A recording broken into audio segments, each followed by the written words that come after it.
Assalamu alaikum. Welcome to all of you. So today we are going to discuss one of the important topic from the chapter hematology from internal medicine, which is the iron deficiency anemia. ठीक है, आज हम कोशिश करेंगे iron deficiency anaemia को समझे, उसके management, इसके इन्वेस्टिगेशंस, सारा कुछ। और जो है ये हमने जो है हम इंटरनल मेडिसिन का लेक्चर सीरीज़ हमने स्टार्ट किया है, जिसमें जो फर्स्ट चैप्टर जो हम स्टार्ट करने जा रहे हैं वो है ब्लड। ठीक है, हेमाटोलॉजी। इसमें जो है ना आपको एनीमियाज मिलेंगे, आरबीसी से रिलेटेड चीज़ें हम देखेंगे, लाइक उसमें क्या है, एनीमिया आता है, और जो है हेमोग्लोबिनोपैथीज आता है, फिर डब्ल्यूबीसी से रिलेटेड जो है कैंसर्स आता है, बहुत इंपॉर्टेंट है, थोड़ा कम्प्लेक्स है। Then bleeding disorders which is related to the platelets. ठीक है, तो ये थोड़ा कम्प्लेक्स है चैप्टर, तो वी विल ट्राई कि हम जितना हो सके आसान तरीके से जो है ना इसे समझे। ठीक है, ताकि डायग्नोसिस सही हो सके, इसके जो है ना एग्ज़ाम के हवाले से अच्छे तरीके से तैयार हो सके। तो जो इंटरनल मेडिसिन जो है हमारा इंटरनल मेडिसिन,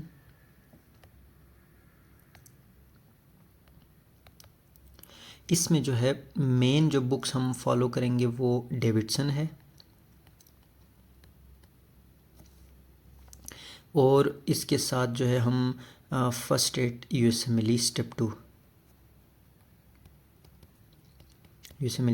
2 ये हम कोशिश करेंगे। और आई विल ट्राई कि पैथोलॉजी के भी जो इम्पोर्टेंट पॉइंट्स है वो भी जो है ना कवर हो सके। ठीक है, तो हम लेक्चर स्टार्ट करते हैं। जो फर्स्ट टॉपिक है हमारा आयरन डिफिशिएंसी एनीमिया। इसको स्टार्ट करने से पहले जो है हम ज़रा एनीमिया को रिवाइज़ करेंगे पैथोलॉजी के पॉइंट ऑफ व्यू से। तो एनीमिया का डेफिनेशन हमें आना चाहिए कि एनीमिया होता क्या है। यानी कि एनीमिया है, it is a clinical condition characterised by the reduce level of the haemoglobin. यानी कि मेन चीज़ तो आपको पता होगा कि आप के माइंड में यही आता है कि हमारे माइंड में जब हम एनीमिया सुनते हैं तो हेमोग्लोबिन की जो कंसंट्रेशन है वो कम हो जाती है, लेकिन ये इनफ नहीं है। ठीक है, इसके लिए आपको according to the age and sex बहुत इंपॉर्टेंट है, यानी कि एज और सेक्स के हिसाब से, क्योंकि डिफरेंट एजेस में, डिफरेंट सेक्स में, मेल फीमेल में जो है क्या होता है, हीमोग्लोबिन का जो लेवल है वो डिफरेंट होता है। लाइक अब मेल की आप बात करें, यहाँ पर मेंशन है मेल में जो है मोर देन 13 पॉइंट, ठीक है 13.6, इससे ज़्यादा होना चाहिए मेल में। ठीक है, जबकि फीमेल में कितना है 12, ठीक है 12 ग्राम पर डेसीलीटर, एंड न्यू बोर्न में मोर देन 15 होना चाहिए। ठीक है, अगर लाइक इसका इंपॉर्टेंट इस तरह है कि अगर एक न्यू बोर्न की सीबीसी रिपोर्ट आपके पास आता है और उसका जो है हीमोग्लोबिन लेवल 12 है, तो हम ये नहीं सोचेंगे कि ये नॉर्मल है। क्यों? According to the age. ठीक है, ये डेफिनेशन में है ये।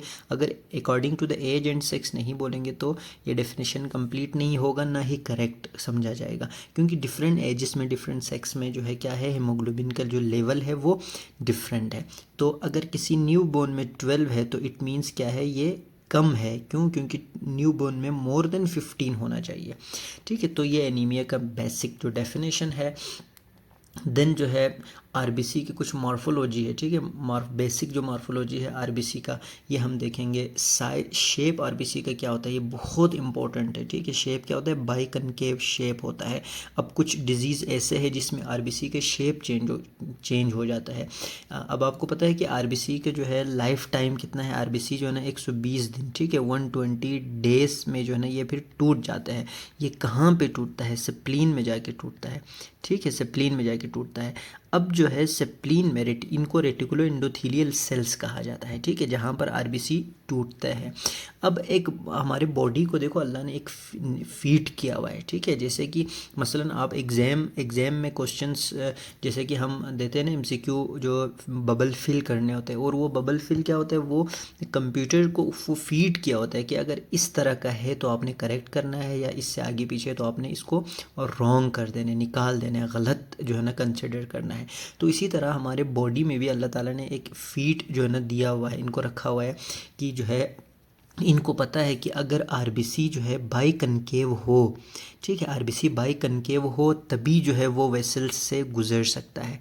ठीक है, आरबीसी बाई कनकेव हो तभी वेसल से गुजर सकता है। अगर आरबीसी का शेप स्फेयर हो या सिकल सेल हो, ठीक है, जो डिफरेंट डिजीज़ में होते हैं हम जानते हैं, ठीक है, तो बॉडी ऑटोमेटिकली इसको एज एबनॉर्मेलिटी जो है एबनॉर्मल कंसिडर करेगा और उसको तोड़ देगा। ठीक है, तो ये इंपॉर्टेंट है इसलिए। अच्छा, फिर साइज़ कितना होता है? साइज़ होता है 7 to 8 डायमीटर। ठीक है, 7 to 8 डायमीटर।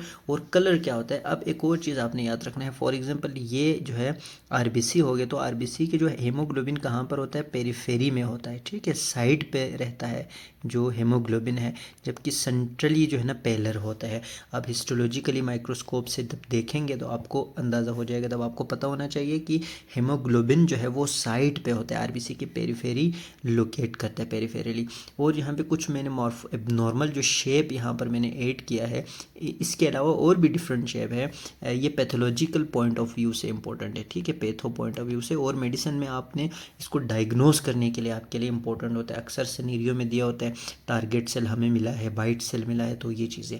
ठीक है, तो कुछ इंपॉर्टेंट जो हाई यील्ड पॉइंट्स थे जो कि मैंने यहाँ पे मेंशन किया है, that is the target cell. ठीक है, टारगेट सेल किस में होता है? थैलेसीमिया में होता है। जबकि बाइट सेल के साथ हेंस बॉडीज़ भी जिसे कहा जाता है, हेंस बॉडीज़ भी होता है, वो किस में होता है? Hence bodies glucose 6PD deficiency में होता है। जबकि सिकल सेल किस में होता है?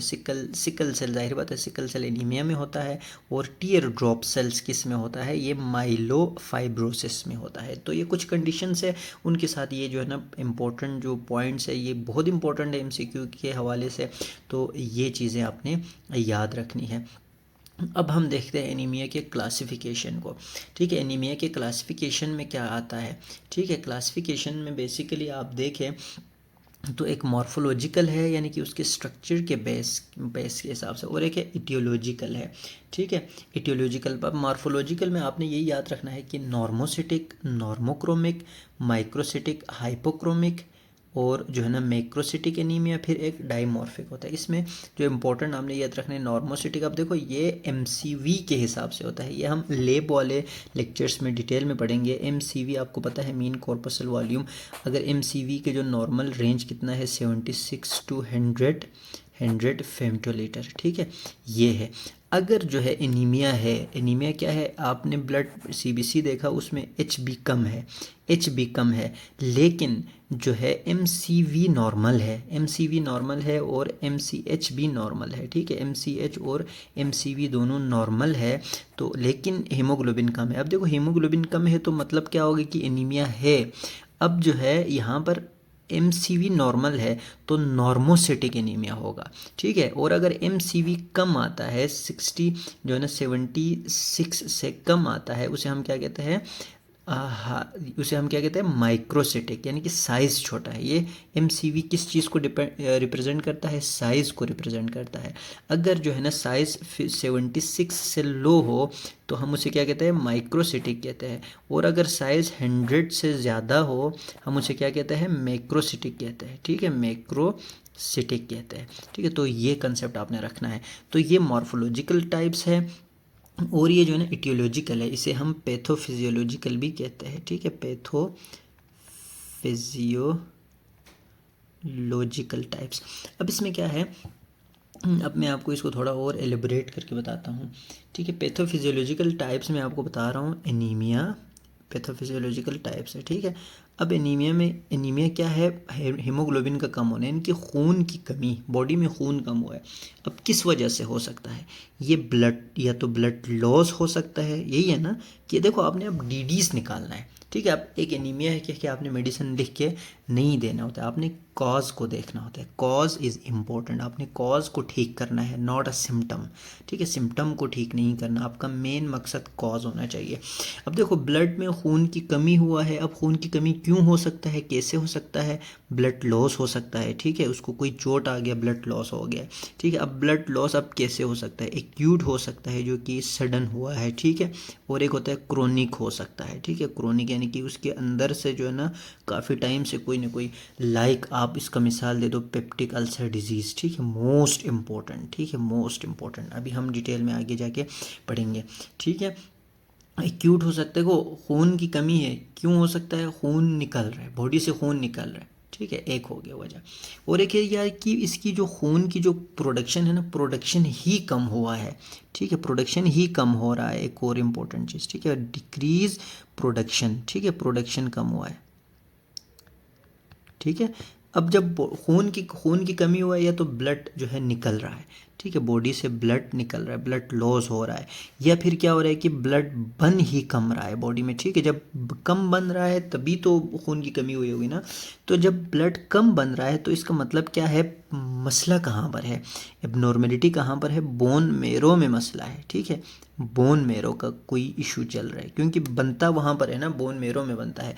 या क्या हो सकता है, या जल्दी टूट रहा है, जल्दी जल्दी टूट रहा है, मतलब क्या, मतलब क्या हो रहा है, इंक्रीज्ड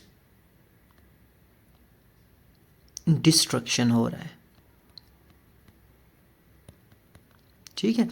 तो हमने क्या देखा, अब इंक्रीज डिस्ट्रक्शन हो तो मतलब मसला कहाँ पर है, मसला आरबीसी में है, ठीक है, बोन मेरो ठीक है, प्रोडक्शन सही है, टूट जल्दी रहा है तो आरबीसी मसला है। जैसे मैंने आपको 2 मिनट पहले आपको बताया कि आरबीसी का शेप जो है बॉडी में एक फीड है कि अगर बाई कनकेव शेप है, इतना साइज़ है, इतना शेप है, तभी बॉडी इसको रखेगा।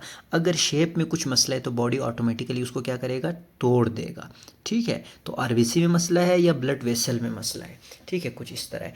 तो खून की कमी हुआ है बॉडी में, किस तरह, या तो खून ज़्यादा निकल रहा है, बॉडी से बह रहा है, या तो उसकी प्रोडक्शन ही कम हुआ है। अगर प्रोडक्शन कम हुआ है तो क्या हो सकता है, या तो उसकी डिस्ट्रक्शन जल्दी टूट रहा है। अब जल्दी टूट रहे तो क्या हो सकता है, ये भी मैंने आपको बता दिया। अब यहाँ देखिए हेमोरेजिक, ठीक है, हेमोरेजिक यानी कि ब्लड लॉस हो रहा है, एक्यूट और क्रोनिक डिसहेमोपोएटिक, ठीक है, डिक्रीज प्रोडक्शन, प्रोडक्शन कम हो रहे तो इसका मतलब आप क्या करोगे, आप बोन मेरो सोचोगे, ठीक है, बोन मेरो में जब जहाँ बन रहे वहाँ पे मसला हो रहा है ना। और एक आता है हीमोलिटिक एनीमिया, यानी कि टूट ज़्यादा रहा है, ठीक है, टूट ज़्यादा रहे तो मतलब क्या है, आरबीसी खुद जो है ना डिफॉर्म है, यानी कि वो सही जो है ना उसका अपने जो है ना एक्चुअल फॉर्म में ये नहीं है। तो ये हो गया, ठीक है। तो ये मेन बेसिक चीज़ें हमने देख लिया। अब हम बढ़ते हैं अपने टॉपिक की तरफ, which is the iron deficiency anaemia. तो आई होप आपको जो इसका बेसिक क्या चल रहा है, एनीमिया का क्या होता है, कैसे होता है, तो ये चीज़ें आपने देख लिया होगा। अच्छा, इससे पहले एक और चीज़ मैं आपको बताता चलूँ एमसीवी के हिसाब से, ठीक है, ये आपने याद रखना है। एमसीवी इसका नॉर्मल क्या है, 76 टू 100 फेमटोलीटर है, ठीक है, फेमटोलीटर। अगर इससे कम होता है, ठीक है, अगर जो है कम होता है या ज़्यादा होता है, कम होता है तो हम उसे क्या कहते हैं, माइक्रोसिटिक, ठीक है, माइक्रोसिटिक एनीमिया, माइक्रोसिटिक एनीमिया। और अगर ज़्यादा है तो हम क्या उसे क्या कहते हैं, मैक्रोसिटिक एनीमिया, मैक्रोसिटिक एनीमिया। तो ये याद रखना है। और जो हम टॉपिक पढ़ रहे हैं which is the iron deficiency, iron deficiency anaemia. अब हम देखते हैं ये आयरन डिफिशिएंसी एनीमिया कौन सा टाइप है। अब आयरन डिफिशिएंसी एनीमिया कौन सा है, माइक्रोसिटिक, माइक्रोसिटिक हाइपोक्रोमिक एनीमिया, ठीक है, ये आपने याद रखना है। आयरन डिफिशिएंसी एनीमिया किसकी टाइप है, माइक्रोसिटिक हाइपोक्रोमिक एनीमिया। अब मैं आपको एक और निमोनिक बताता हूँ जिसके थ्रू आपको जो है इसके अलावा आयरन डिफिशिएंसी एनीमिया के अलावा भी काजेस आपको पता चलेगा। अब जो है माइक्रोसिटिक हाइपोक्रोमिक एनीमिया है। अब और आपको डीडीज इसके आने चाहिए, ठीक है, डिफरेंशियल डायग्नोसिस आपको आने चाहिए। अब एग्जामिनर पूछ सकता है कि माइक्रोसिटिक आपसे पूछेगा कि क्या है, तो आपने कहा कि आयरन डेफिशिएंसी एनीमिया, तो बताओ ये कौन सा टाइप है एनीमिया का, तो आप कहेंगे कि माइक्रोसिटिक हाइपोक्रोमिक एनीमिया। तब वो पूछ सकते हैं कि अगर माइक्रोसिटिक हाइपोक्रोमिक एनीमिया है तो आयरन डेफिशिएंसी एनीमिया के अलावा और कौन कौन सी एनीमिया होता है जो माइक्रोसिटिक हाइपोक्रोमिक एनीमिया हो सकता है। अच्छा, एक और बात, मैं जो है लेक्चर के एंड पर लास्ट जो स्लाइड में मैंने एक केस प्रेजेंटेशन के क्वेश्चंस मैंने ऐड किया है वो भी हम डिस्कस करेंगे। उससे आपको आइडिया होगा कि अगर जो ओस्की एग्ज़ाम्स होता है, प्रैक्टिकल एग्ज़ाम्स होता है, उसमें अगर फॉर एग्जांपल एक पेशेंट आपको देता है और उसका आयरन डेफिशिएंसी एनीमिया आता है, तो एग्जामिनर आपसे कौन कौन से कैसे कैसे क्वेश्चंस पूछ सकता है वो मैंने ऐड किया हुआ है, एंड पे हम वो भी डिस्कस करेंगे, ठीक है।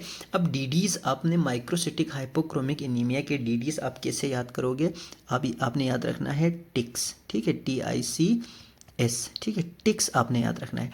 टी से क्या बनता है, थैलेसीमिया, ठीक है। थैलेसीमिया मतलब क्या है, थैलेसीमिया में भी हाइपोक्रोमिक जो है माइक्रोसिटिक एनीमिया होगा। उसके बाद क्या है, आयरन डिफिशिएंसी एनीमिया। देन सी से क्या आता है, क्रोनिक डिजीज एनीमिया, यानी कि anaemia of the chronic disease, ठीक है। Chronic disease anaemia, chronic disease anaemia में क्या होता है, जो हमारे जीआईटी होता है ना, जीआईटी ब्लीडिंग होती है इसमें। मोस्ट इंपॉर्टेंट आपके पास पेप्टिक अल्सर डिजीज़ आता है, ठीक है। फिर सीलिक डिजीज़ आता है, सीलिक डिजीज़ आता है, रोमाटाइड आर्थराइटिस आता है, यानी कि क्रोनिक डिजीज़ चल रहा है जिसकी वजह से ब्लड लॉस हो रहा है बॉडी में, ठीक है। तो एस से क्या है, सिड्रोब्लास्टिक एनीमिया, सिड्रोब्लास्टिक एनीमिया, ठीक है, सिड्रोब्लास्टिक एनीमिया। और इसके साथ आपने एक और चीज़ याद रखना है, लेड पॉइजनिंग, ठीक है, लेड पॉइजनिंग, ठीक है, लेड पॉइजनिंग।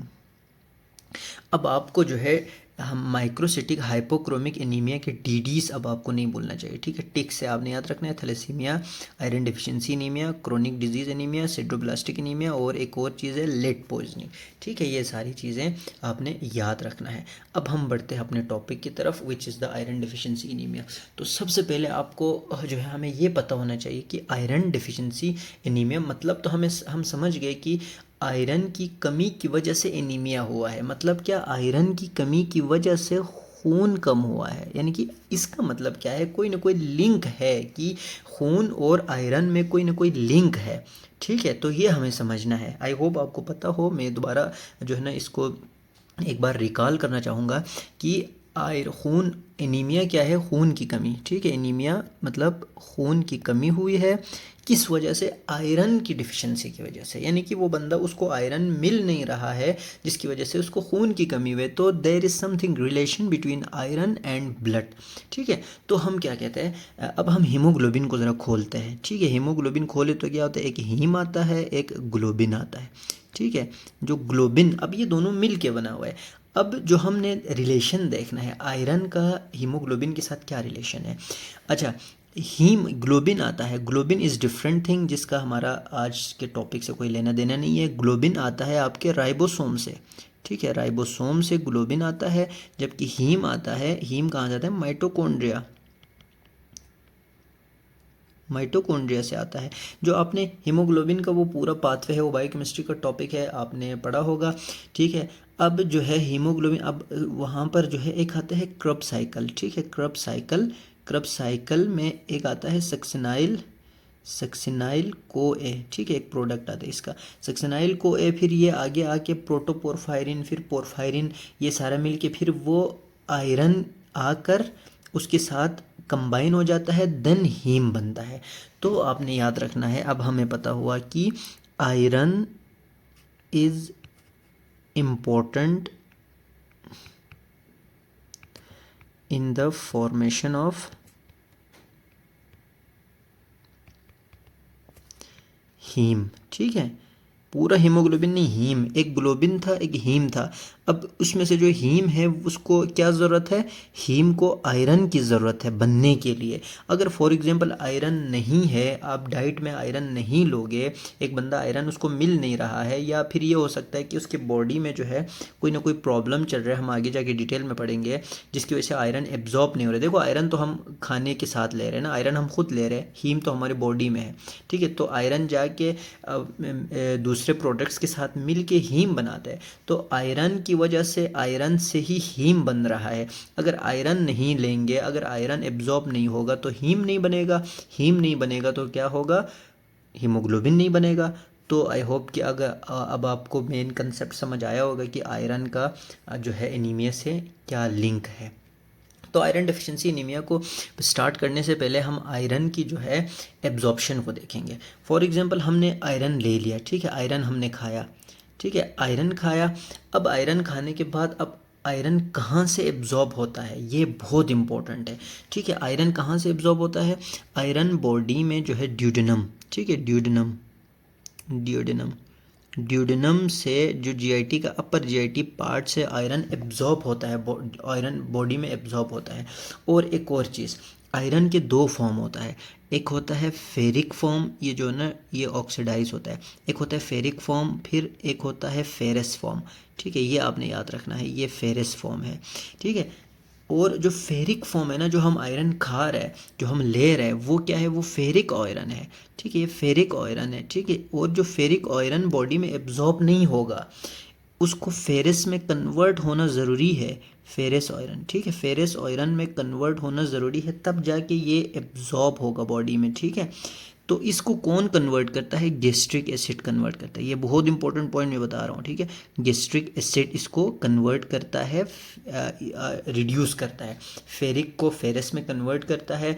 अब ये गैस्ट्रिक एसिड कहाँ पे होता है, HCl जो प्रोड्यूस करता है, पेराइटल सेल प्रोड्यूस करता है स्टमक में। ठीक है, और इन केस अगर आपका किसी वजह से गैस्ट्रिक एसिड कम हो जाए बॉडी में गैस्ट्रिक एसिड कम हो जाए, तो क्या होगा, फेरिक, आप जितना भी आयरन ले ले, आप जितने भी आयरन खाए, वो कन्वर्ट ही नहीं हो रहे फेरस में, तो ये एब्जॉर्ब ही नहीं होगा। ये इंपॉर्टेंट पॉइंट है, ये याद रखना है। ठीक है, तो gastric acid is important in absorption of the iron because gastric acid is converting the ferric form into the ferrous iron. ठीक है, तो ये बहुत इंपॉर्टेंट है। और ये फेरिक जो है, जो पेप्टिक अल्सर के डिजीज़ में जो है, फॉर एग्जांपल H पायलरी के PPI, ठीक है, प्रोटॉन पम्प इनहिबिटेड ड्रग्स जो होता है, जो लोग लगातार प्रोटॉन पम्प इनहिबिटेड ड्रग्स ले रहे होते हैं, उनका ये एसिड जो है ना इफेक्ट होता है, तो इस वजह से वो कन्वर्ट ही नहीं होगा। अब मसलन एक पेशेंट आता है, वो PPI ले रहे बहुत टाइम से, ठीक है, और आपने बिल्कुल उसकी हिस्ट्री नहीं लिया, उसको जो है ना आयरन आपने दे दिया, और एक महीने बाद आप दोबारा उसको वो दोबारा आया, फिर उसका जो है ना एनीमिया है, उसका आयरन वहीं की वहीं है, बल्कि पहले से ही कम हुआ है। तो गलती कहाँ की है, आपने उसकी ठीक से हिस्ट्री नहीं ली है। वो बंदा PPI पर है, PPI की वजह से गैस्ट्रिक एसिड नहीं है, ठीक है, जिसकी वजह से एब्जॉर्ब नहीं हो रहे। तो ये बहुत इंपॉर्टेंट है, आपने ना रूल आउट करना है चीज़ों को। अब मैं आगे जाके आपको बताऊंगा कि जो है ना बड़े एज आए तो हमने क्या करना है, छोटे एज में आए तो हमने क्या करना है, फीमेल आए तो क्या करना है, ये सारी चीज़ें हम डिटेल में पढ़ेंगे। तो यहाँ पर आपने ये समझना है, आगे जाके आपके काम आएंगे। सबसे पहले हमने जो है ना फेरिक को आयरन लिया in the form of the ferric. अब ये फेरिक आयरन जो है ना फेरस में कन्वर्ट हो गया, ठीक है, with the help of gastric acid जो कि पेराइटल सेक्रेट कर रहा था स्टमक से। ठीक है, और जो जाएगा ड्यूडेनम में जाके एब्जॉर्ब हो जाएगा। एब्जॉर्ब कब होगा, जब फेरिक में कन्वर्ट होगा तब, फेरस में होगा तो एब्जॉर्ब नहीं होगा। ठीक है, अब दो चीज़ आपने याद रखना है यहाँ पर। एक था गैस्ट्रिक एसिड, ठीक है, गैस्ट्रिक एसिड का होना ज़रूरी है एब्जॉर्प्शन के लिए। ठीक है, ये एक पॉइंट है, बहुत हाई यील्ड पॉइंट है ये। ठीक है, अब गैस्ट्रिक, हर वो कंडीशन जिसकी वजह से गैस्ट्रिक एसिड कम हुआ है तो आयरन एब्जॉर्ब नहीं होंगे। और दूसरा पॉइंट क्या है, ड्यूडेनम में जाके एब्जॉर्ब हुआ है आयरन। फॉर एग्जांपल अगर किसी का ड्यूडेनम जिस एरिया में जहाँ से आयरन ने एब्जॉर्ब होना है वहाँ पर कोई कैंसर है तो वो एब्जॉर्ब नहीं होगा। ठीक है, वो भी चल रहा होगा कुछ ना कुछ। ठीक है, या फिर जो जेनेटिक जो सर्जरीज होते हैं, कुछ लोग जो है ना गेस्टेक्टमी सर्जरी करता है, जिसमें स्टमक को, लाइक ये स्टमक है, ठीक है, यहाँ से स्टमक को काट देता है, ठीक है, upper part of the GIT काट देता है। अगर जाहिर बात स्टमक का ये वाला हिस्सा ही काट दे जहाँ पे आयरन ने एब्जॉर्ब होना था, तो उसका आयरन कैसे एब्जॉर्ब होगा। तो ये रूल आउट करना, ये सारा आपको पता होना ज़रूरी है, क्योंकि एक बंदे का ये जो है ना सर्जरी हुई, आप उसको आयरन दे रहे हो, आयरन एब्जॉर्ब कैसे होगा जबकि वो पार्ट ही उसका नहीं है अंदर, या फिर उस पार्ट में ही कोई ना कोई डिजीज़ चल रही है जिसकी वजह से एब्जॉर्ब ही नहीं होंगे। तो ये सारी चीज़ें आपने माइंड में रखना होता है। ठीक है, अब देखो डाइट्री आयरन खाया, अब यहाँ पे डाइवेलेंट मेटल जो है ट्रांसपोर्टर है, डाइवेलेंट मेटल ट्रांसपोर्टर है। ये क्या करता है, ये आयरन को यहाँ से एब्जॉर्ब करके अंदर लेके जाता है। ठीक है, यहाँ से एब्जॉर्ब करके अंदर लेके जाता है, अंदर से फिर जो है ना फेरोपोर्टिन है, ठीक है, फेरोपोर्टिन फिर इसको यहाँ से निकाल के ब्लड में लेके आता है। ठीक है, ये इंट्रोसाइट्स है, ये जो है ना ब्लड है, यहाँ से इधर आया आयरन। ठीक है, अब यहाँ से फेरोपोर्टिन इसको लेके इधर आया। अब यहाँ से फिर ट्रांसफेरिन इसको लेके कहाँ जाता है, ट्रांसफेरिन इसको लेके या तो बोन मेरो में चला जाता है, नहीं तो लीवर में चला जाता है। मैं आपको ये यहाँ पे समझाता हूँ। फॉर एग्जांपल मैं यहाँ पे बना रहा हूँ आपका GIT ट्रैक। ठीक है, GIT ट्रैक, लाइक यहाँ से स्टमक, एसोफेगस के बाद फिर स्टमक आएगा। ठीक है, स्टमक के बाहर फिर ड्यूडेनम को बना रहा हूँ इसे। ठीक है, यहाँ पर फिर ड्यूडेनम में ही आयरन की जो है ना एब्जॉर्प्शन होती है। तो मैं यहाँ ड्यूडेनम का जो है ना एक पार्ट का मैं इंट्रोसाइट बना रहा हूँ अंदर सेल। ठीक है, ये इंट्रोसाइट है।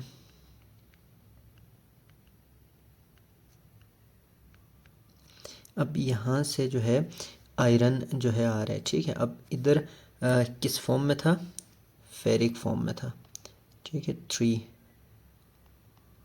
फिर ये रिड्यूस होके किस में आएगा, फेरस फॉर्म में, ठीक है। किसके थ्रू आएगा, गैस्ट्रिक एसिड के थ्रू, ठीक है। और जो है गैस्ट्रिक एसिड कौन सेक्रेट करता है, पेराइटल सेल, ठीक है। यहाँ पर ये पेराइटल सेल, यहाँ से गैस्ट्रिक एसिड आता है। अब ये जो आयरन यहाँ आया, यहाँ से इसने एब्जॉर्ब होना है, ठीक है। अब एब्जॉर्ब होगा किसके थ्रू, DMT1, ये यहाँ पर होता है, ठीक है। ये क्या है, DMT1 रिसेप्टर, ठीक है। ये हमने इधर देखा था कौन सा है, डाइवेलेंट मेटल ट्रांसपोर्टर 1। अब इसके थ्रू अंदर आएगा, ठीक है। अंदर आने के बाद ये फेरस जो है अंदर एब्जॉर्ब हो गया, ठीक है। अब ये यहाँ से फिर से इसने बाहर निकलना है, इधर एक और रिसेप्टर है। अब ये क्या है, ये ब्लड है, ठीक है।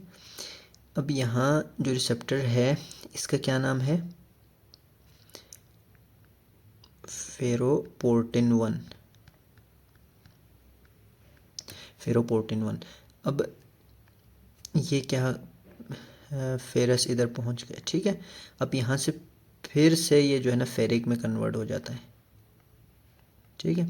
अब कन्वर्ट होने के बाद ये बाइंड होता है किसके साथ, प्लाज्मा ट्रांसफेरेंस से, ठीक है। ट्रांसफेरिन जो ट्रांसपोर्ट का काम करता है, ठीक है। ट्रांसफेरिन प्रोटीन, ये आपने याद रखना है। जो ट्रांसफेरिन प्रोटीन इसके साथ कंबाइन होता है, फिर ये कम्प्लेक्स बना के या तो कहाँ पे ले जाता है, बोन मेरो में, ठीक है। बोन मेरो में, ठीक है, बोन मेरो। वहाँ जाकर वो सारा प्रोसेस जो मैंने आपको पहले समझाया था, हीम के साथ जो है, फिर हीम आता है कंबाइन होके जो दूसरे प्रोडक्ट्स के साथ मिलके हीम बना देता है। और जो एक्स्ट्रा होता है वो जाता है लीवर में, ठीक है। लीवर में स्टोर हो जाता है, ये लीवर है, ठीक है। लीवर में जाता है। अब लीवर में जो ही आता है, लीवर में जब ज़्यादा आयरन आता है तो लीवर एक और एंजाइम रिलीज़ करता है विच इज़ हेप्सिडिन, ठीक है। हेप्सिडिन, और ये हेप्सिडिन जाता है, हेप्सिडिन जाके इसको ब्लॉक कर देता है, ये लाइक नेगेटिव फीडबैक की तरह, ठीक है। जो यहाँ पर आया बोन मेरो पे, बोन मेरो पे उसने लगाया, हीम बना, ठीक है। जो एक्स्ट्रा आता है वो लीवर में जाके स्टोर होता है। अब लीवर को पता है कि ये जो इसका असल जो काम है वो हो चुका है। अब जो एक्स्ट्रा है वो लीवर में आता है। अब लीवर से क्या जाता है, हेप्सिडिन जाता है। हेप्सिडिन जाके इसको ब्लॉक कर देता है। अब ब्लॉक करेगा तो आयरन यहाँ पर आएगा नहीं, ठीक है। तो ये वाला इम्पोर्टेंट है, आपने ये याद रखना है, ठीक है। पहले क्या आया, फेरस, ठीक है, जो फेरिक फॉर्म में डाइट के थ्रू आया, जो गैस्ट्रिक एसिड ने इसको कन्वर्ट किया फेरिक, जो फेरस फॉर्म में। देन ये DMT1 ट्रांसपोर्ट के थ्रू अंदर चला आया, अंदर इंटर हो गया। देन जो है ना ब्लड में आया जो है ना फेरोपोर्टिन 1 के थ्रू, ठीक है। और जो फेरोपोर्टिन 1 के इसको बाहर लाने के बाद जो है ट्रांसफेरिन के साथ मिलके कॉम्प्लेक्स बनाता है, फिर बोन मेरो में चला जाता है। जो एक्स्ट्रा होता है वो लीवर में स्टोर हो जाता है, लीवर हेप्सिडिन रिलीज़ करता है, जिसकी वजह से क्या हो जाता है, ये फेरोपोर्टिन ब्लॉक हो जाता है, ठीक है, इनहेबिट हो जाता है। ये एक जो है ना जो इसकी फिजियोलॉजी है आयरन की एब्जॉर्प्शन की, ये आपने याद रखना है। अब जो है हम आयरन डिफिशिएंसी एनीमिया की तरफ जाता है। अब देखो ये जो जितना प्रोसीजर है इसमें कहीं पर कोई भी मसला हो तो आयरन की जो है ना जो हीम नहीं बनेंगे, या तो क्या, गैस्ट्रिक एसिड आप यहाँ से स्टार्ट करो, ठीक है, नंबर 1 पॉइंट, ठीक है। गैस्ट्रिक एसिड का किसी भी वजह से गैस्ट्रिक एसिड का मसला हो, ये जो है ना फेरस फॉर्म में कन्वर्ट ना हुआ हो तो एब्जॉर्ब नहीं होंगे, ठीक है। इसके अलावा यानी कि ड्यूडेनम का ये पार्ट, यहाँ पर कोई डिजीज़ हो, एब्जॉर्ब नहीं होंगे, ठीक है। हेप्सिडिन ज़्यादा प्रोड्यूस हो रहा हो लीवर से, फिर भी वो नहीं होंगे, ठीक है। तो ये चीज़ें अच्छा।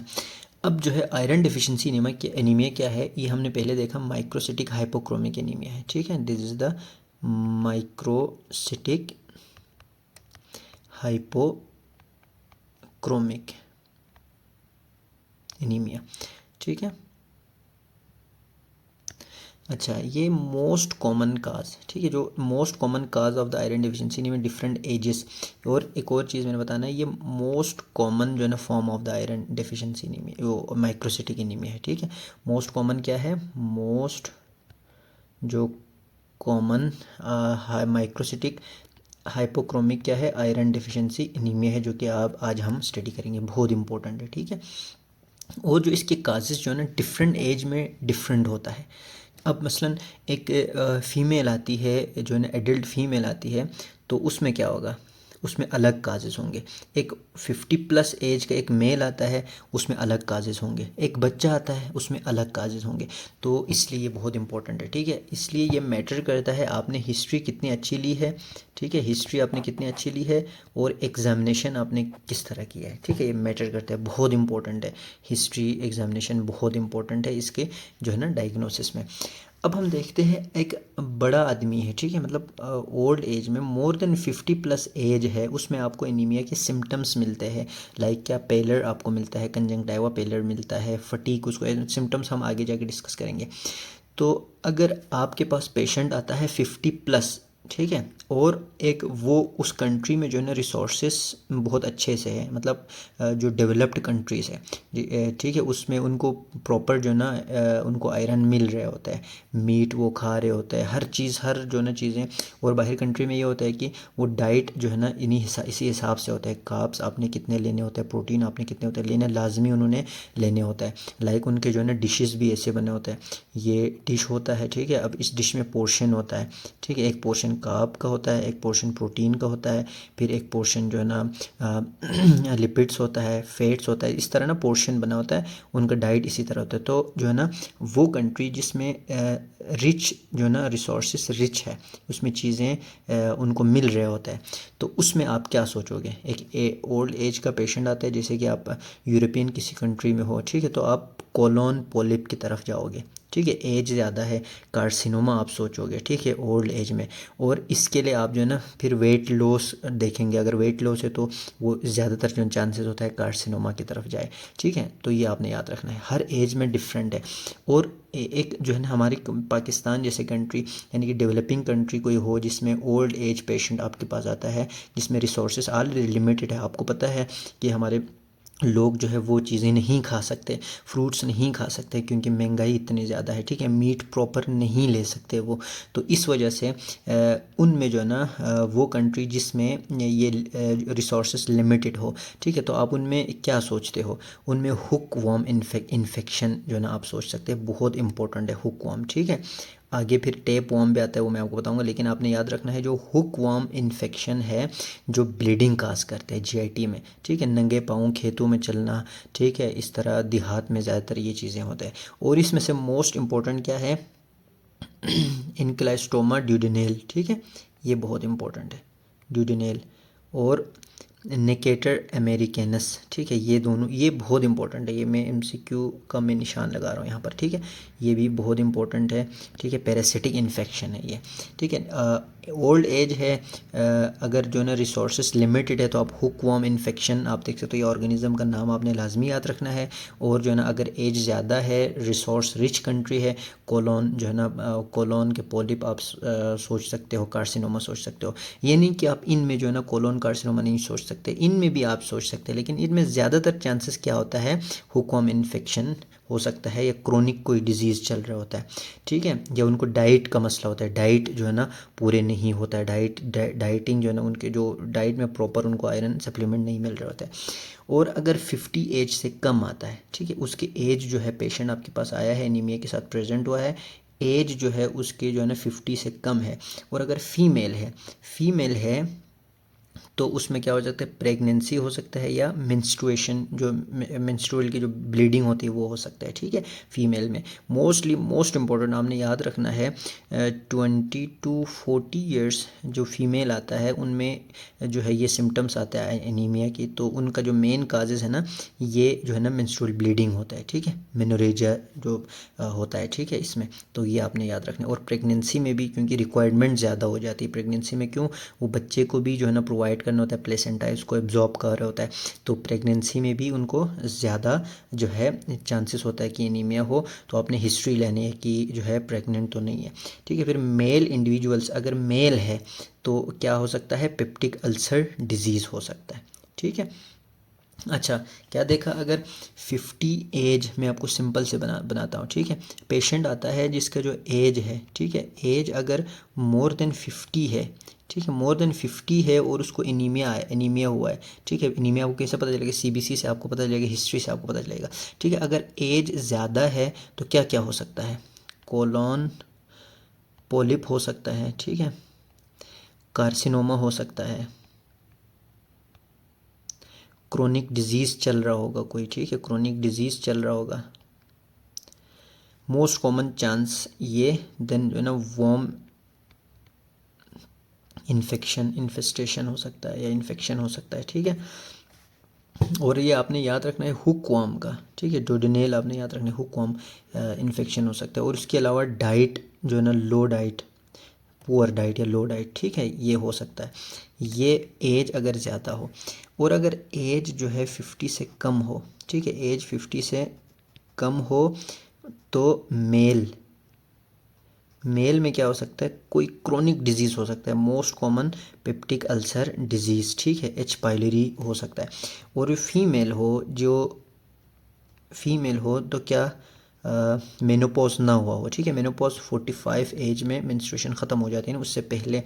तो इसमें क्या हो सकता है, मेंस्ट्रुअल ब्लीडिंग हो सकता है, ठीक है, मेंस्ट्रुअल ब्लीडिंग या प्रेगनेंसी हो सकती है। लेकिन ये नहीं कि इनमें ये जो है ना बिल्कुल ना हुआ हो, इनमें भी क्या हो सकता है, पेप्टिक अल्सर डिजीज़ भी हो सकता है, कार्सिनोमा हो सकता है। लेकिन मोस्ट जो ज़्यादातर चांसेस है वो आपने ये चीज़ें सोचना है, पहले इनको रूल आउट करना है। फिर आप प्रेगनेंसी का टेस्ट करोगे, ठीक है, फिर आप उससे जो है ना मेंस्ट्रुअल ब्लीडिंग के से रिलेटेड आप उससे हिस्ट्री में पूछोगे, फिर आपने इनको रूल आउट करना है। जब ये रूल आउट हो जाएंगे फिर आप इनकी तरफ जाएंगे, ठीक है। मेनली जो है ना आपने डीडीज़ में आपने क्या बनाना है, मोस्ट कॉमन चीज़ें आपने सोचना है। मसलन फ़ीमेल आते हैं, आपने इसकी गायनिकोलॉजिकल हिस्ट्री लेना है, ठीक है, जो मेंस्ट्रुएशन की हिस्ट्री लेना है आपको। ये ठीक ये हो जाए तो ठीक है, आप इसी को जो है ना ट्रीट करोगे। अगर ये बिल्कुल ठीक है तब जो है ना फिर आप आगे जाओगे, इससे आगे स्टेज पे आप मूव करोगे, ठीक है। तो ये चीज़ें आपने देखना है, पेशेंट कैसे प्रेजेंट करते हैं। अब जो है ना आयरन लॉस, आयरन कैसे लॉस हो सकता है, ठीक है, ब्लीडिंग से हो सकता है, ठीक है, ब्लीडिंग अभी देखा फीमेल में हमने देखा, या फिर किसी भी जो है ना चोट की वजह से ब्लीडिंग हुआ हो, ठीक है। और गेस्ट्रो इंटेस्टाइनल ब्लीडिंग बहुत इंपॉर्टेंट है, गेस्ट्रो इंटेस्टाइनल ब्लीडिंग ये ज़्यादा किस में होता है, क्रोनिक डिजीज़ में चल रहा होता है, ठीक है, क्रोनिक डिजीज़ हो कोई भी, ठीक है। अब यहाँ देखें ऑकल्टेड गेस्ट्रोइंटेस्टाइनल मेलिग्नेंसी, ठीक है, कार्सिनोमा हो सकता है, कोलोन कैंसर, ठीक है, गेस्ट्रोइंटेस्टाइनल ब्लीडिंग, कोलोन कैंसर में क्या होता है, ब्लीडिंग हो रहे होता है, ठीक है। फिर एचबी कम आता है, तब जाके हमें पता चलता है। फिर आपने इसको रूल आउट करने के लिए क्या करोगे, आप कोलोनोस्कोपी करोगे, ठीक है, कोलोनोस्कोपी या आगे जाके हम देखेंगे, ठीक है।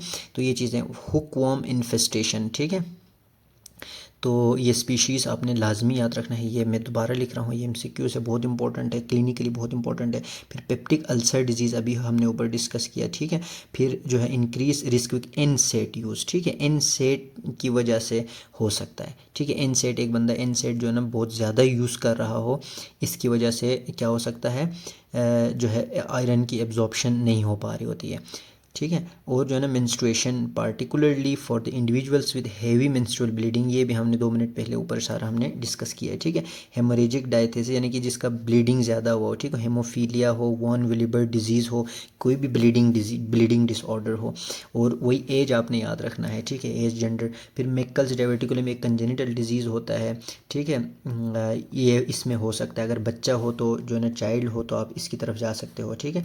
फिर डायलिसिस डिपेंडेंट रीनल फेलियर, ठीक है, एक बंदा है रीनल फेलियर है उसका और उसको डायलिसिस पे रखा हुआ है, तो क्या करेंगे, डायलिसिस के साथ साथ आप जो है ना ब्लड भी उसको दे रहे होते हैं, ठीक है। और फ्रीक्वेंट ब्लड डोनेशन, यार कि उसने बहुत ज़्यादा ब्लड दिया हो, जल्दी जल्दी ब्लड डोनेट किया हो, तो उसमें जो है ना ये हो सकता है, ब्लड लॉस हो सकता है, ठीक है। तो ये चीज़ें बहुत इंपॉर्टेंट है, इसमें आपने जीआईटी ब्लीडिंग को आपने नहीं भूलना, ये चीज़ें। अब देन ये था ब्लड लॉस का था। अब डिक्रीज आयरन इनटेक, किस में आयरन इनटेक हो सकता है?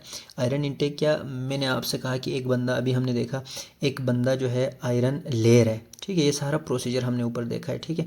एक बंदा है आयरन ले रहा है, फिर भी वो कह रहे हैं कि मुझे आयरन की कमी है, मतलब उसको हीमोग्लोबिन जो है कम आ रहा है, ठीक है, एनीमिया आ रहा है। तो आप क्या सोचोगे, वो सारे स्टेप आपने सोचना है, ठीक है। या तो क्या है, गेस्ट्रिक एसिड नहीं होगा, गेस्ट्रिक एसिड चाहे वो जितने भी आयरन लेता रहे, गेस्ट्रिक एसिड प्रॉपर नहीं होगा, तो उस इस कंडीशन को क्या कहते हैं, जब गेस्ट्रिक एसिड प्रॉपर ना हो तो एक्लोरहाइड्रिया, ठीक है, एक्लोरहाइड्रिया हो सकता है। गेस्ट्रिक एसिड ना हो तो वो फेरस जो है ना, फेरिक या फेरस फॉर्म में कन्वर्ट नहीं होगा, जिसकी वजह से जो है वो एब्जॉर्ब ही नहीं होगा। वो तो कहेगा मैं खा रहा हूँ, आप भी उसको दे रहे हो, लेकिन आपने ये हिस्ट्री ही नहीं ली, ठीक है। फिर सीरियल बेस्ड डाइट, यानी कि वो डाइट ऐसा ले रहे जिसमें आयरन नहीं है, ठीक है। फिर वेजिटेरियन, ठीक है, स्ट्रिक्टली वेजिटेरियन हो।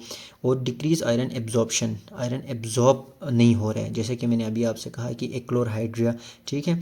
इसमें क्या हो जाएगा, ऑटो इम्यून डिजीज़ है, जिसकी वजह से पेराइटल सेल के ख़िलाफ़ जो है ना, पेराइटल सेल के अगेंस्ट एंटीबॉडी आ रहा है, जिसकी वजह से वो गेस्ट्रिक एसिड जो है ना रिलीज़ नहीं कर पा रहे। फिर एच पाइलरी इन्फेक्शन है, जिसकी वजह से एट्रोफिक गेस्ट्राइटिस हुआ है। ये बहुत इंपॉर्टेंट है, आपने याद रखना है। एट्रोफिक जो एच पाइलरी क्या करता है, एच पाइलरी क्या करता है, एच पाइलरी जो है गेस्ट्रिक जो एट्रोफिक गेस्ट्राइटिस काज कर देता है, ठीक है। एट्रोपिक गेस्ट्राइटिस काज करता है, जो गेस्ट्रिक एसिड के जो यहाँ पर है इनकी एट्रोफी करा देता है, जिसकी वजह से वो गेस्ट्रिक एसिड प्रोड्यूस नहीं होता। अब देखो ऊपर जो मैकेनिज़्म ये वाला ना, ये मैकेनिज़्म आपको आपने सही से याद किया है, ये मैकेनिज़्म इसका कंसेप्ट है, तो आपको बहुत सारी चीज़ें आपके लिए इजी हो जाएंगे, ठीक है। लेकिन अभी आपने देखो मेडिसिन को अपने पेशेंट को माइंड में रख के पढ़ना है, ठीक है, पेशेंट को माइंड में रख के पढ़ना है सारा डिटेल में, फिर आपके लिए चीज़ें ईजी हो जाएगा। क्लिनिकली जो है ना थिंकिंग बढ़ानी है, ठीक है। इन्फ्लेमेटरी बाउल डिजीज़, वही जो जितने भी जीआईटी ट्रैक से रिलेटेड डिजीज़ है, जीआईटी ट्रैक के जो डिजीज़ है, इन सब में क्या होगा, जाहिर बात है जीआईटी इसका जो है ना इफ़ेक्ट हुआ है, तो क्या होगा, वो एब्जॉर्ब नहीं होगा आयरन, ठीक है। ये सारी चीज़ें जहन में रखना है। और सर्जिकल जो है ना resection of the duodenum, iron कहाँ एब्जॉर्ब होता है, ड्यूडिनम में एब्जॉर्ब होता है, ये बहुत इंपॉर्टेंट है, ठीक है। आयरन कहाँ एब्जॉर्ब होता है, आयरन ड्यूडिनम में एब्जॉर्ब होता है।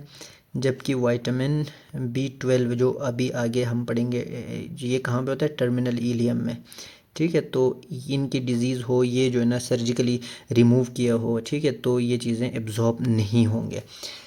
अब जो है ना बेरिएट्रिक सर्जरी क्या होता है, वो जो ओबीस पीपल में जो है, ओबीस लोगों में जो एक सर्जरी होती है जिसमें स्टमक जो है ना काट देते हैं, ठीक है। या तो ड्यूडेनम का ऊपर पार्ट जाएगा तब वो एब्जॉर्ब नहीं होगा, या फिर गेस्ट्रिक एसिड नहीं सिक्रीट होगा जिसकी वजह से एब्जॉर्ब नहीं होगा, ठीक है। फिर डिमांड कब इंक्रीज़ होगा, प्रेगनेंसी में, जैसा कि ऊपर ही हमने देखा कि जो प्लेसेंटा एब्जॉर्ब कर रहा होता है, ठीक है, तो इसलिए ये ज़्यादा डिमांड चाहिए। लैक्टेशन में चाहिए, क्योंकि बच्चा जो है ना दूध पी रहा है तो माँ को ज़्यादा चाहिए। फिर ग्रोथ स्पर्ट, ठीक है, ग्रोथ के टाइम पे बच्चे को ज़्यादा चाहिए, ठीक है।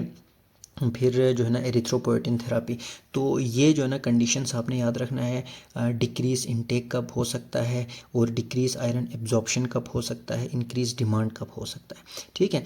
और जो बच्चों में पेडियाट्रिक काजेस क्या है पेडियाट्रिक प्री मेच्योरिटी, ठीक है, स्मॉल फॉर जेस्टेशनल एज, ठीक है, लो बर्थ वेट हो, ठीक है, उनमें कमी हो सकते हैं काजेस।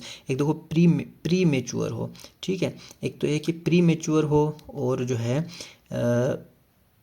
और जो है ना लो बर्थ वेट हो, ठीक है, पुअर डाइटरी इनटेक हो, आयरन जो है ना सही से मिल नहीं रहे, ठीक है। और जो है ना मुकम्मल तौर पे जो है ना वो सिर्फ और सिर्फ ब्रेस्ट फीडिंग पे है। अब ब्रेस्ट फीडिंग पे क्यों है, क्योंकि ब्रेस्ट फीडिंग में लो आयरन होता है, ठीक है, ब्रेस्ट फीडिंग में लो आयरन होता है। और जो है फिर early and excessive intake of the non fortified cows milk, ठीक है, इसमें भी जो है ना आयरन की जो है ना लो जो है ना पोर्शन होता है, आयरन बहुत कम होता है इसमें। अब restrictive diet, mall nutrition mainly in the resource limited countries, ठीक है, डाइट जो है ना रिस्ट्रिक्टिव डाइट्स हो, ठीक है, माल न्यूरिशमेंट इसमें हो सकता है। ईटिंग डिसऑर्डर, और जो है ना जीआई ब्लीडिंग, जैसे कि मेकल डायवर्टिकुलम में होता है, जीआई ब्लीडिंग हो रहा है तो जाहिर बात है वो एब्जॉर्ब नहीं हो रहा है, या फिर जो है ना हीमोग्लोबिन कम हो रहा है, ठीक है, ब्लड। फिर इंटेलेक्चुअल डिसेबिलिटी, ठीक है, इंटेलेक्चुअल डिसेबिलिटी। फिर लो सोशो इकोनॉमिक स्टेटस, लो सोशो इकोनॉमिक स्टेटस जिसकी वजह से आयरन वाले फूड नहीं खा पाते, ठीक है। Including living in areas with high prevalence of the iron deficiency anaemia. अच्छा, then sign and symptoms of the anaemia. अब साइन एंड सिम्टम्स क्या हो सकता है? फटीक हो सकता है, ठीक है, सबसे पहले फटीक होगा। क्यों फटीक होगा? क्योंकि देखिए हमारे जो बॉडी को हमें जो है ना खाना हम नहीं खाएंगे तो हमें भी फटीक होगा, ठीक है, हमारे मसल्स वीक होंगे, क्योंकि हमारे मसल्स को जो एनर्जी है वो खाने से मिलता है। लेकिन हमारे जो ऑर्गन्स है उनको कैसे एनर्जी मिलता है? ऑक्सीजन से उनको एनर्जी मिलती है, ठीक है।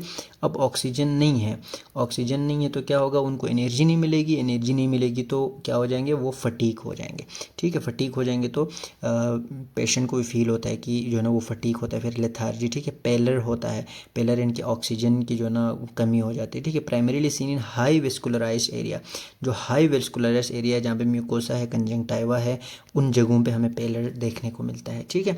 फिर कार्डिक जो है ना इफेक्ट हो सकता है, ठीक है। कार्डिक, अभी देखो क्या है कि ऑक्सीजन कम मिला है, ठीक है, टिश्यूज़ को ऑक्सीजन कम मिला है तो क्या हो जाएगा? ऑक्सीजन कम है तो हार्ट क्या करेगा? हार्ट रेट इंक्रीज़ कर देंगे हार्ट, ठीक है। तो हार्ट रेट इंक्रीज़ होगी तो क्या हो जाएगा? टेकीकार्डिया हो जाएगा, ठीक है। तो टेकीकार्डिया हो जाएगा, और जब हार्ट अपना एक्टिविटी ज़्यादा कर रहा है तो हार्ट को भी क्या चाहिए? ऑक्सीजन ज़्यादा चाहिए, हार्ट को भी ऑक्सीजन ज़्यादा चाहिए, जिसकी वजह से फिर क्या होगा? वो एंजाइना अटैक भी हो सकता है, ठीक है। तो ये आपने याद रखना है, एंजाइना। फिर डिस्पनिया हो सकता है, ठीक है, shortness of breath on exertion, वही जो एंजाइना के फीचर्स आएंगे, ठीक है। पेडल एडिमा हो सकता है, पेडल एडिमा जब कार्डिक जो है ना डिसफंक्शन हो गया, कार्डिक का प्रॉब्लम आ गया तो पेडल एडिमा भी होगा, ठीक है। कार्डियोमायोपैथी, जब जो हार्ट है ना वो ज़्यादा पंप करेंगे तो वो क्या होगा? हाइपरट्रोफी हो जाएगा, ठीक है। फिर कार्डियोमायोपैथी हो सकता है। फिर नेल में आपको क्या मिलेगा? ब्रिटल नेल्स मिलेंगे, काइलोनिकिया स्पून शेप नेल। अब ऐसे होगा ये मसलन अभी आगे आपको मैं दिखाता हूँ, ये ऐसे जो है ना नेल इस तरह हो जाएगा, ठीक है, स्पून शेप नेल हो जाएगा।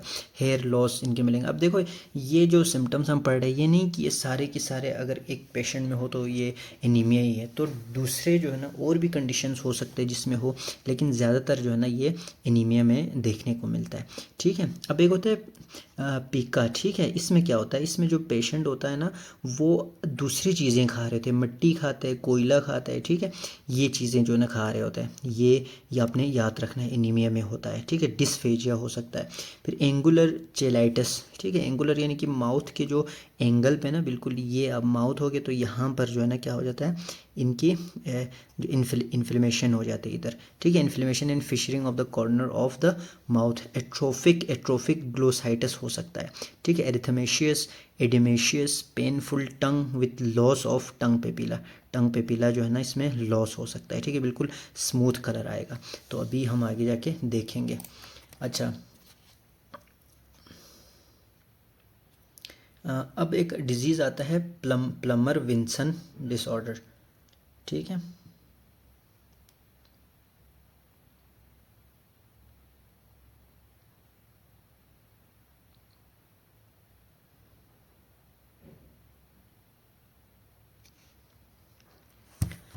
अच्छा, पल्मर विंसन जो सिंड्रोम है इसमें क्या होता है? एक ट्रायड आपको मिलेगा, ठीक है, 3 ट्रायड आपको मिलेगा, मतलब 3 सिम्टम्स मिलेगा, ये इंपॉर्टेंट है, ठीक है, ये आपको आना चाहिए। इसमें क्या क्या मिलता है आपको? एक तो यही है कि आयरन डिफिशिएंसी एनीमिया मिलेगा, ठीक है, आयरन डिफिशिएंसी एनीमिया मिलेगा।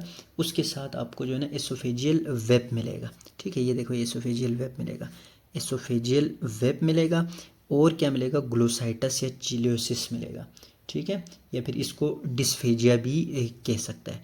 ये आपने क्या याद रखना है? ग्लोसाइटस, ठीक है, 3-4 सिम्टम्स आपको मिलेंगे। तो ये प्लमर विल्सन सिंड्रोम का जो है ना क्लासिकल जो है ना ये जो है ना सिम्टम्स है। इसमें जो है ना एसोफेजियल वेब आपने याद रखना है, और इसका दूसरा नाम भी है, ठीक है, इसको क्या कहते हैं? पेटरसन ब्राउन केली सिंड्रोम,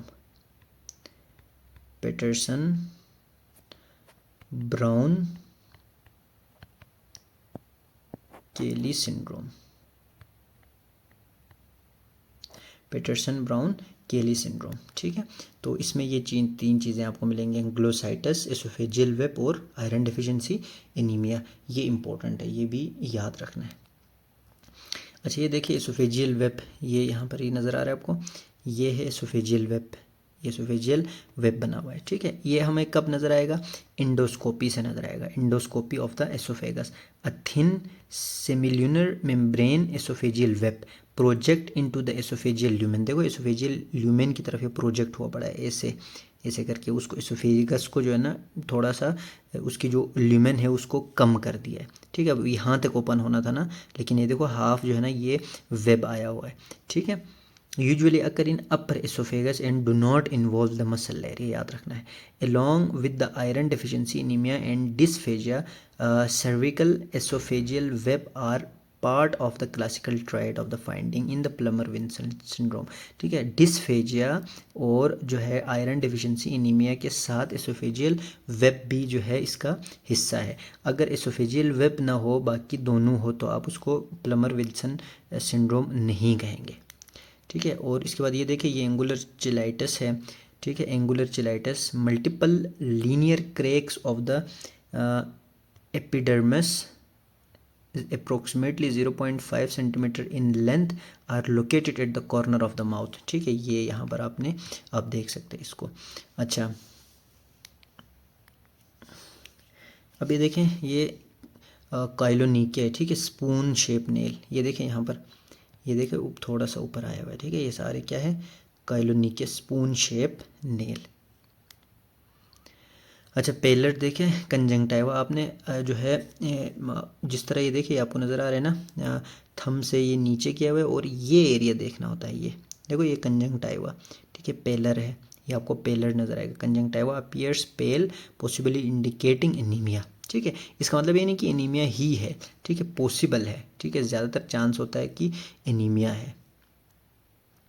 अच्छा, अब इम्पोर्टेंट है इन्वेस्टिगेशन। मेनली आप जो है ना हिस्ट्री से ही जो है एनीमिया के जो पेशेंट है आयरन डेफिशिएंसी एनीमिया, हिस्ट्री से ही आप जो है इसको तकरीबन आप डायग्नोस कर लेते हो। ठीक है, लेकिन आपने जो है ना अब इन्वेस्टिगेशन हमें आनी चाहिए। ठीक है, इन्वेस्टिगेशन बहुत इंपॉर्टेंट है।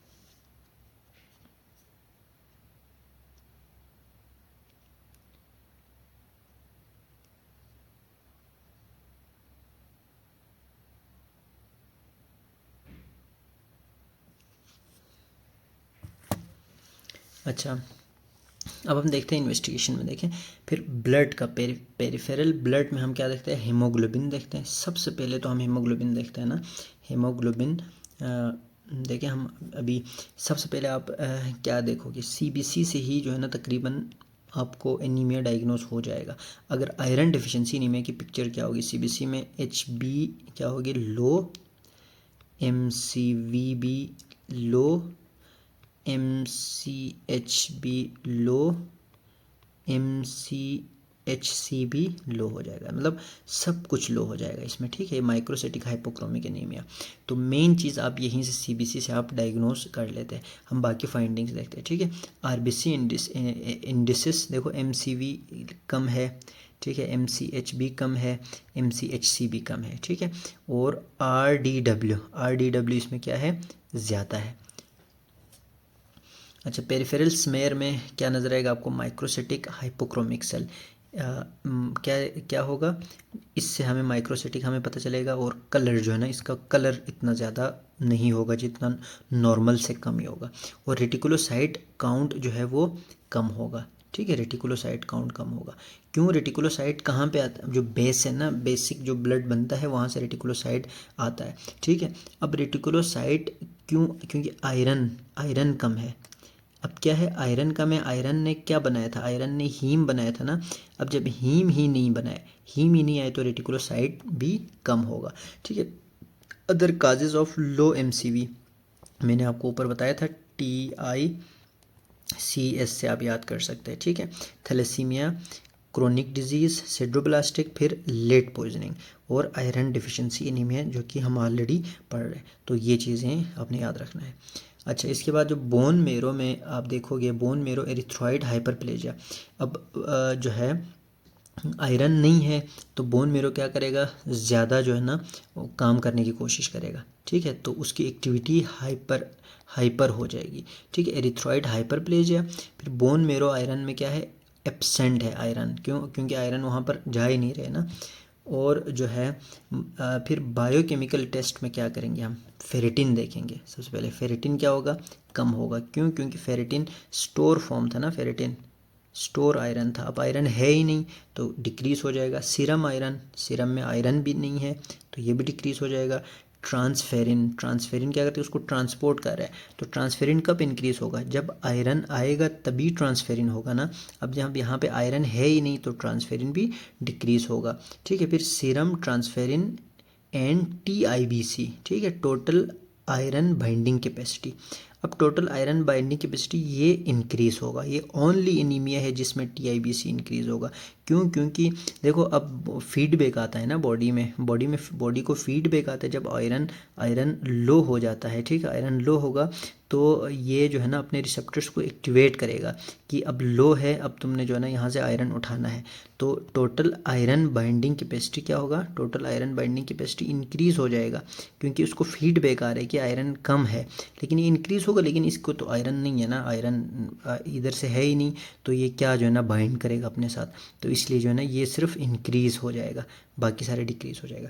और एक और चीज़ आपने याद रखना है, जो सीरम फेरिटिन जो है बेस्ट डायग्नोस्टिक टेस्ट है आयरन डेफिशिएंसी के लिए, ये बहुत इंपॉर्टेंट है MCQ के लिए, ठीक है। कौन से ऐसा टेस्ट है जिससे जो है सीरम फेरिटिन लाइक जो ना कौन सा डायग्नोस्टिक टेस्ट है जिससे आप डायग्नोस कर सकते हो आयरन डेफिशिएंसी एनीमिया को, तो सीरम फेरिटिन जो है ये सिंगल टेस्ट है, जिस डायग्नोस्टिक टेस्ट है, ठीक है, जिससे आप आयरन डेफिशिएंसी एनीमिया को डायग्नोस कर सकते हो, तो ये बहुत इंपॉर्टेंट है। अच्छा, evaluation for underlying causes of the iron deficiency, ठीक है, सस्पेक्टेड एटियोलॉजी। अब यहाँ पे एटियोलॉजी, फिर उसके इंडिकेशन, फिर स्टडी हम क्या करेंगे, मतलब क्या कि अगर मसलन GIT से रिलेटेड, अभी यहाँ पे मैं आपको समझाता हूँ, गेस्ट्रोइंटेस्टाइनल पैथोलॉजी, यानी कि GIT से रिलेटेड जितने भी पैथोलॉजी होंगे वो किन किन में हो सकता है। मसलन इस तरह के पेशेंट आएंगे तो आप जो है क्या सोचेंगे, फिर आप किस तरह उनको रूल आउट करोगे, ठीक है। अगर मसलन जितने भी मेल आएगा, ठीक है, मेन, ठीक है, जितने भी मर्द हजरात के आप देखोगे एज 50 से कम है तो आप उसमें क्या सोचोगे, GIT का कोई ब्लीडिंग चल रहा है, ठीक है, जिसकी वजह से एब्जॉर्ब नहीं हो रहा है, ठीक है। और जो है अगर नॉन मेंस्ट्रुएटिंग वुमेन, GIT को आप कब कब सोचोगे, अगर मेल आ जाए, all mail less than 50 year, और मोर देन 50 ईयर में भी हो सकता है ना, कार्सिनोमा हो सकता है, सारे मेल में आप GIT पैथोलॉजी सोचोगे। और नॉन मेंस्ट्रुएटिंग वुमेन, अगर जो है वो 14 एज से कम फीमेल हो या 45 एज से ज़्यादा हो, इनके दरमियान होगा तो आप फर्स्ट क्या सोचोगे, आप हेवी मेंस्ट्रुअल ब्लीडिंग आप सोचोगे। अगर उसके अलावा नॉन मेंस्ट्रुएटिंग वुमेन आए तब आप GIT पैथोलॉजी सोचोगे, ठीक है। और मेंस्ट्रुएटिंग वुमेन विदाउट सिम्टम्स, ठीक है, जो कोई भी गायनिकोलॉजिकल उसको कोई मसला नहीं है, ठीक है, कोई ना ब्लीडिंग का ज़्यादा हेवी ब्लीडिंग का कोई मसला है, ना कोई गायनिकोलॉजिकल उसको कोई हिस्ट्री है, इसके अलावा भी ये सिम्टम्स ये एनीमिया के साथ प्रेजेंट करेंगे तो आपने GIT सोचना है, ठीक है। फिर जो है ना हिस्ट्री और साइन ऑफ ब्लीडिंग, ठीक है, या जो है ना उसको क्या होगा, मेलिना यानी कि ब्लैक स्टूल, ठीक है, ब्लैक स्टूल पास कर रहा हो वो, ठीक है, वो ब्लड हो सकता है ना। एपिगेस्ट्रिक पेन हो तो क्या हो सकता है, पेप्टिक अल्सर डिजीज़, ठीक है, ये चीज़ें हो, ठीक है। और जो है ना malabsorption, sign of malabsorption मिले तब आप GIT सोचोगे। Risk of GIT malignancy, age अगर 50 हो, ये ऊपर हमने डिस्कस किया है, ठीक है। हिस्ट्री ऑफ द पोलिप और इन्फ्लेमेटरी बाउल डिजीज़ IBD हो, ठीक है, तो ये चीज़ें जब होगी ना तो आप GIT सोचोगे। इसके अलावा origin from or recent travel to the resource limited sub tropic or tropic area, यानी कि जिसमें आयरन जो है ना इनटेक कम है, ठीक है। और एसिनोफीलिया ऑन CBC, मतलब एसिनोफीलिया, CBC में एसिनोफीलिया ज़्यादा है तो आप क्या सोचोगे, पैरासाइटिक इन्फेक्शन, ठीक है, पैरासाइटिक इन्फेक्शन जो अभी हमने ऊपर देखा था, ठीक है। एड्यूडेनल, उसमें क्या था, वो जो हुक वॉर्म मैनिफेस्टेशन इन्फेस्टेशन था, ठीक है, इन्फेक्शन था हुक वॉर्म की। तो ये सारी चीज़ें अगर होंगी ना तो आप GIT जो है ना ब्लीडिंग, GIT पैथोलॉजी सोचोगे।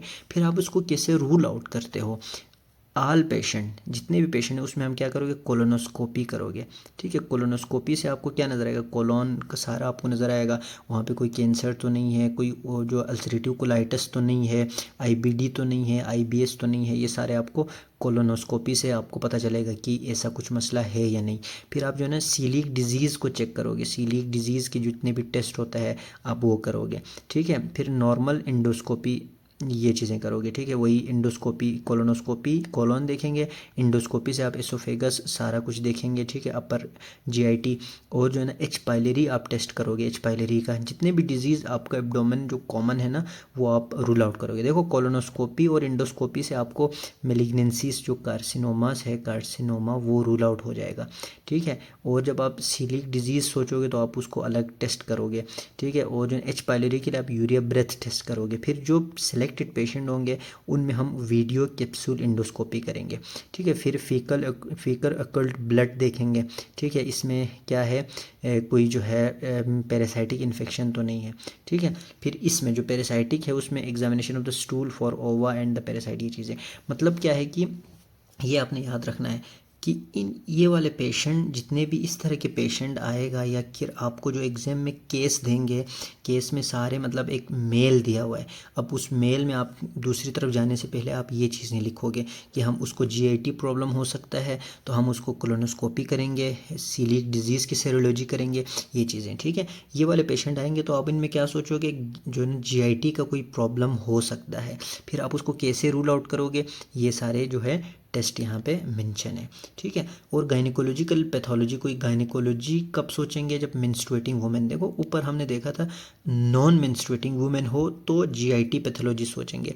अगर जो है मेंस्ट्रुएटिंग वुमेन हो, ठीक है, इसी एज में हो तो, या फिर जो है ना एबनॉर्मल यूट्रीन ब्लीडिंग हो रहा हो उसे, ठीक है, तो उसमें हम गायनिकोलॉजिकल पैथोलॉजी सोचेंगे।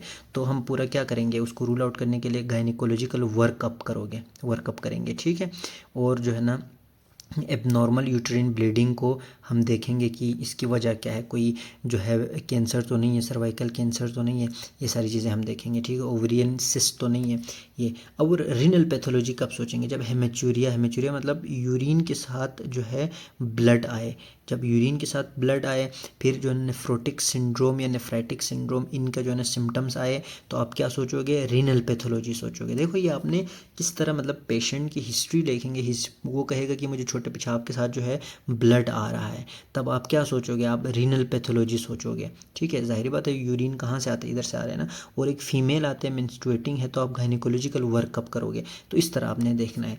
और जो किडनी वाला है उसको आप कैसे चेक करेंगे, उसको यूरिन एनालिसिस करेंगे, उसकी यूरिन एग्जामिनेशन से आप रूल आउट कर सकते हैं। ठीक है, अब देखो पेशेंट आपको मतलब हिस्ट्री देता है कि भाई एक बंदा आपके साथ आया, आपके पास आया है और उसको जो है ना हेमेचूरिया है और ये जो किडनी से रिलेटेड जो है ना इसको सिम्टम्स है, तो आप कैसे इन्वेस्टिगेशन करोगे। अब आप उसमें कोलोनोस्कोपी तो नहीं लिखेंगे तो बाद में लिखेंगे, पहले आप क्या करेंगे, यूरिन स्टडी करेंगे। ठीक है, यूरिन एनालिसिस करेंगे, renal and urinary track ultrasound करेंगे।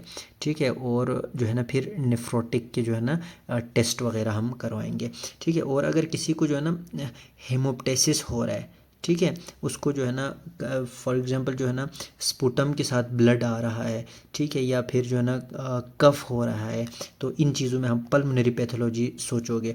ठीक है, प्रोडक्टिव कफ है ज़्यादा, इसमें हम आयरन स्टेनिंग स्पुटम सिंपल लेंगे। देखो जो डिजीज़ है उसी से रिलेटेड जो है ना हम इसको डायग्नोज करेंगे।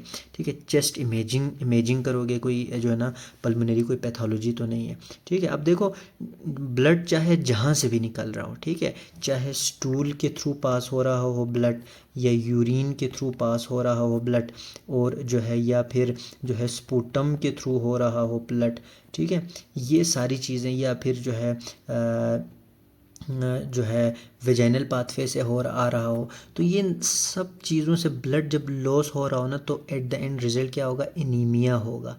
ठीक है, तो ये चीज़ें आपने सोचना है, रूल आउट करना है। तो देखो एक ही चीज़ है आपको, आप कितने सारी चीज़ें जो है ना, अगर ये सारे कंसेप्ट्स हो, नॉलेज हो, तो आप कितनी चीज़ें जो है ना आपके लिए इजी हो जाएंगे। मसलन एक एज, इस एज की फ़ीमेल आई है तो आप सीधा पहले इसी चीज़ को आप रूल आउट करोगे। ठीक है, इस सिम्टम के साथ आया है तो आप सीधा इन्हीं चीज़ों को देखोगे।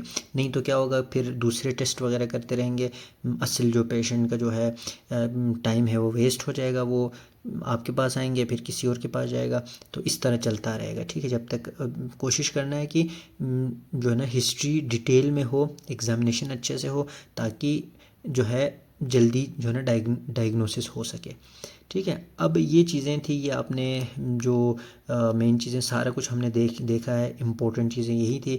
अब हम ट्रीटमेंट की तरफ जाते हैं, इसको ट्रीट हम कैसे करेंगे। सबसे पहले जो है ना डाइटरी मॉडिफिकेशन करेंगे, किसके लिए, आयरन डिफिशिएंसी एनीमिया के लिए। अब हम उसको कहेंगे आयरन रिच फूड जो है ना आपने खाना है। ठीक है, हीम आयरन लेना है। ठीक है, तो to meet the recommended daily dietary iron intake. और ये चीज़ है ना हमें पता होना चाहिए कि आयरन किन फूड में होता है, ताकि पेशेंट को बता सके, और जो है ना विटामिन किन फूड में होता है, तो ये बहुत ज़रूरी है। ठीक है, हम उसे आयरन रिच फूड देंगे सबसे पहले। ठीक है, और vitamin C, food with the vitamin C, क्यों, क्योंकि ये क्या करेगा, आयरन की एब्जॉर्प्शन को इंक्रीज़ करेगा। ठीक है, याद रखना है, विटामिन सी देंगे साथ, ताकि जो है वो फूड खाए जिसमें विटामिन सी हो, जैसे लेमन है, ऑरेंज है, वो क्या करता है, आयरन की एब्जॉर्प्शन को इंक्रीज़ करता है। Counsel the patient to limit the intake of substances that reduce the iron absorption. और पेशेंट से कहेंगे वो चीज़ें नहीं खानी है जो आयरन की एब्जॉर्प्शन को कम करता है। पेशेंट को तो नहीं पता, आपने बताने होता है। लाइक मोस्ट इंपॉर्टेंट मिल्क है। ठीक है, और कुछ पेशेंट ऐसे करता है कि मिल्क को बहुत अच्छा समझ के दवाई ही मिल्क के साथ लेता है, तो मिल्क क्या करेगा, आयरन को एब्जॉर्ब होने नहीं देंगे। सिर्फ मिल्क नहीं, ऑल डेयरी प्रोडक्ट्स, जितने भी दूध से बनी हुई चीज़ें हैं, आपने वो कम इस्तेमाल करने। और ये दवाई खाने से घंटा पहले, 2 घंटा पहले और घंटा 2 घंटा बाद तक आपने बिल्कुल यूज़ नहीं करना ये चीज़ें। ठीक है, कैल्शियम भी आप यूज़ नहीं कर सकते। ठीक है, और एंटी एसिड पीपीआई क्या करता है, गैस्ट्रिक एसिड को कम कर देता है, एक्लोरहाइड्रिया। ठीक है, तो ये चीज़ें, कैल्शियम, मोटी मोटी चीज़ें याद रखनी, calcium, anti acid, PPI, dairy products. ठीक है, ये चीज़ें आपने नहीं लेनी, तो विटामिन सी आपने लेनी है। तो ये चीज़ें एग्जाम में देखो पूछा जा सकता है कि आप पेशेंट को कैसे काउंसलिंग करोगे। देखो काउंसलिंग भी एक स्टेशन आता है, काउंसलिंग। ठीक है, आयरन डिफिशिएंसी एनीमिया है, उनमें आप जो है ना पेशेंट को कैसे काउंसल करोगे। आयरन रिच फूड देंगे और इसे कहेंगे कि आपने विटामिन सी आपने लेना है साथ साथ। ठीक है, और जो है कोशिश करना है ये चीज़ें कम इस्तेमाल हो, ये दवाई की आपने हिस्ट्री लेनी, क्योंकि अक्सर जो पेशेंट बहुत ज़्यादा लोग हैं वो क्या करते हैं, पीपीआई ले रहे होते हैं। ठीक है, तो ये चीज़ें लाजमी उनको बताने होते हैं। अच्छा, iron therapy for iron deficiency anaemia. Iron therapy हम कैसे करें। अब देखो आयरन थेरापी दो तरह के हैं, एक है ओरल आयरन थेरापी और एक कहते हैं पैरेंटल आयरन थेरापी। ठीक है, ओरल हम किस पेशेंट को देंगे और पैरेंटल किस पेशेंट को देंगे, individuals with asymptomatic iron deficiency anaemia, मतलब उसको सिम्टम्स इतना ज़्यादा नहीं है, सिर्फ उसको ब्लड में जो है ना हीमोग्लोबिन लो आया है। ठीक है, एसिम्प्टोमेटिक होगा, do not have indication for parental. अब इसको कोई ज़रूरत नहीं है आप जो है ना इंजेक्शन के थ्रू जो है ना आप उसको आयरन दे दें, ये आपने याद रखना है। ठीक है, इनको जिनको इतना सिम्टम्स नहीं है और इंडिकेशन नहीं है कि उनको पैरेंटल रूट से हम दे दें। और जो है और क्या है, अगर ये पैरेंटल कब देंगे। ठीक है, intolerance to the oral iron therapy, अगर किसी को जो है इनटॉलरेंस हो, मतलब ओरल आयरन थेरापी वो नहीं ले सकता हो। ठीक है, और या फिर ओरल जो है आयरन थेरापी वो कंट्राइंडिकेटेड हो, या फिर आपको पता है कि इसके इंटेस्टाइनल इसको कोई मसला है।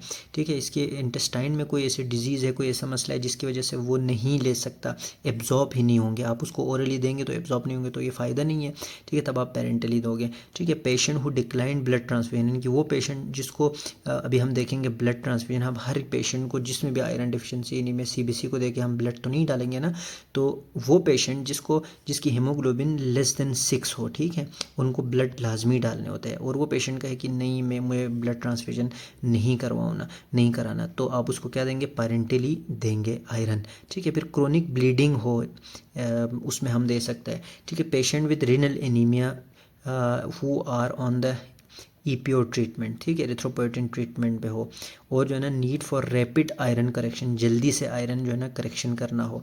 ठीक है, सिवियर एनीमिया इन सेकेंड और थर्ड ट्राइमेस्टर, और अगर फर्स्ट ट्राइमेस्टर में नहीं देंगे, ठीक है, सेकेंड और थर्ड ट्राइमेस्टर हो प्रेगनेंसी में, तब जाके देंगे। तो आपने ये याद रखना है, पेरेंटली आप कब दे सकते हैं, ओरली कब दे सकते हैं, अपनी मर्जी नहीं होती। ठीक है, अब एसिम्प्टोमेटिक हो, ऐसे ही पेशेंट आए खुद चलकर, ठीक है, वो बिल्कुल ठीक हो, तो आप उसको जो है ना ओरली ही दे देंगे। अगर ये सारी चीज़ें आपने याद रखनी, ये इंडिकेशन है पैरेंटल रूट का। ठीक है। देन जो है डोज हम देखेंगे, और मेन चीज़ आपने क्या याद रखना है, ये 3 चीज़ जो ओरल जो हम देते हैं, ठीक है, ये ओरल वाला है, सॉरी ये ओरल, और ये पैरेंटल। ओरली क्या है, फेरस सल्फेट है, फेरस फ्यूमेरेट है, और फेरस ग्लूकोनेट है। और जो पैरेंटली क्या है, आयरन डेक्सटेन है, आयरन सक्रोस है, और फेरस ग्लूकोनेट है, ठीक है। अब इन्हेंस एब्जॉर्प्शन, ये 3 चीज़ें हैं, फेरस सल्फेट, फ्यूमेरेट, ग्लूकोनेट, ठीक है। Dose is based on element iron equivalent. अच्छा, enhance absorption of the iron by giving it on empty stomach, खाली जो है ना मैदे के साथ खाने के लिए कहेंगे, और जो है ना विटामिन सी आप इसमें ऐड करेंगे। क्यों, ऑरेंज जूस हो गया, ठीक है।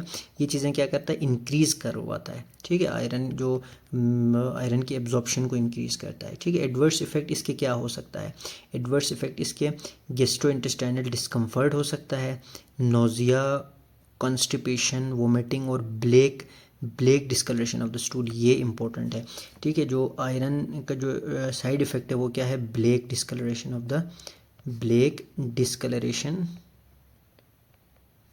ऑफ स्टूल, ठीक है। तो ये चीज़ जो है याद रखना है।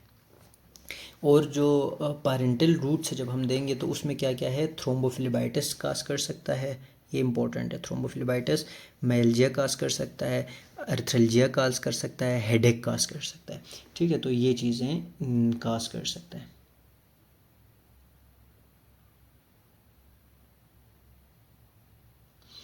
अच्छा, जो फेरस सल्फेट है, फेरस सल्फेट ये हम 200 mg 3 टाइम्स देंगे, ठीक है, 200 mg 3 टाइम्स देंगे। और उसके बाद इससे अगर ठीक नहीं हुआ, इससे कोई रिस्पॉन्ड नहीं आया, तो हम क्या देंगे, जो ग्लूकोनेट है 300 mg 2 टाइम्स, ठीक है। तो ये अक्सर डिफरेंट बुक में डिफरेंट जो है ना डोज वगैरह दिया होता है, ये जो है मैं आपको डेविडसन का रेफरेंस दे रहा हूँ, ठीक है।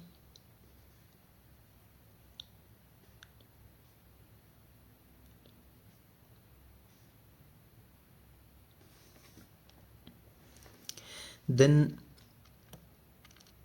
ये चीज़ें हो गया, और parenterally iron dextran, iron sucrose, iron gluconate हो गया। और ब्लड ट्रांसफ्यूजन ये इंपॉर्टेंट है, ठीक है। हर वो पेशेंट जिसमें जो है ना आयरन डेफिशिएंसी नहीं में हो, उसको हम ब्लड ट्रांसफ्यूजन नहीं करेंगे। कब करेंगे, जब हीमोडायनेमिकली अनस्टेबल हो पेशेंट, ठीक है। Haemodynamically unstable patient with anaemia, severe anaemia, anaemia बहुत ज़्यादा हो, लेस देन 7 या लेस देन 6, ठीक है, इतना कम हो या अनस्टेबल हो वो, और जो है जिसमें हीमोग्लोबिन जो है देखो 8 से कम हो, या फिर जो है और ये याद रखना है, जो पेक्ट आरबीसी है आपने अवॉइड करना है, किसमें, हीमोडायनेमिकली स्टेबल पेशेंट, यानी कि वो खुद चल के आया है, वो बिल्कुल स्टेबल है, तो आप उसको नहीं दे सकते, ठीक है। माइल्ड और मॉडरेट आयरन डिफिशिएंसी में नहीं दे सकते। तो ये इंपॉर्टेंट है, ये आप याद रखना है कि ये पूछा जा सकता है कि जो है ब्लड जो है ट्रांसफ्यूजन आप कब जो है ना करेंगे आयरन डिफिशिएंसी एनीमिया में। और जो है ना ट्रीटमेंट को फिर आप मॉनिटर कैसे करोगे, monitoring of the treatment response, यानी कि obtain monitoring study to assess the response of the treatment, check CBC आप बार बार चेक करेंगे। Adequate response after 1 month, haemoglobin should be increase by more than 1, ठीक है, मोर देन 1 ग्राम पर डेसीलीटर महीने बाद, ठीक है। 1 महीने बाद ट्रीटमेंट स्टार्ट करके 1 महीने बाद जो है ना उसको मोर देन 1 ग्राम पर डेसीलीटर इतना इंक्रीज़ होना चाहिए, ठीक है। और मोस्ट इम्पॉर्टेंट ये एमसीक्यू है, इसकी जो आप रिस्पॉन्ड चेक करते हो ना कि ट्रीटमेंट हमारा ट्रीटमेंट ठीक हो रहा है कि नहीं, तो आप उसको रेटिकुलोसाइट काउंट देखेंगे, ठीक है। Reticulocyte count is important for monitoring, ठीक है, रेटिकुलोसाइट काउंट। और जो है ना patient receiving oral iron therapy continue, ये भी इंपॉर्टेंट है। 3 to 6 मंथ आप जो है ना ट्रीटमेंट को जारी रखोगे, 3 to 6 मंथ, ठीक है, बहुत इंपॉर्टेंट है। रेटिकुलोसाइट काउंट देखोगे आप, और जो है ना 3 to 6 मंथ जो है आप कंटिन्यू रखोगे, ये अलग एक जो है ना क्वेश्चन बन सकता है, ठीक है। और जो है ना 1 मंथ के बाद मोर देन 1 ग्राम जो है पर डेसीलीटर जो है इंक्रीज़ होना चाहिए। Haemoglobin should have increase by more than 1 ग्राम पर डेसीलीटर। ठीक है। और प्रिवेंशन आप कैसे करोगे? Recommended daily intake of the iron is calculated base on जो है ना एज, सेक्स, उसके हिसाब से जो है ना आप जो है ना कैलकुलेट करके दोगे। ठीक है। गायनिकोलॉजिकल हिस्ट्री सारा कुछ देख कर। ठीक है। Most individual achieve adequate intake through the consumption of the iron rich.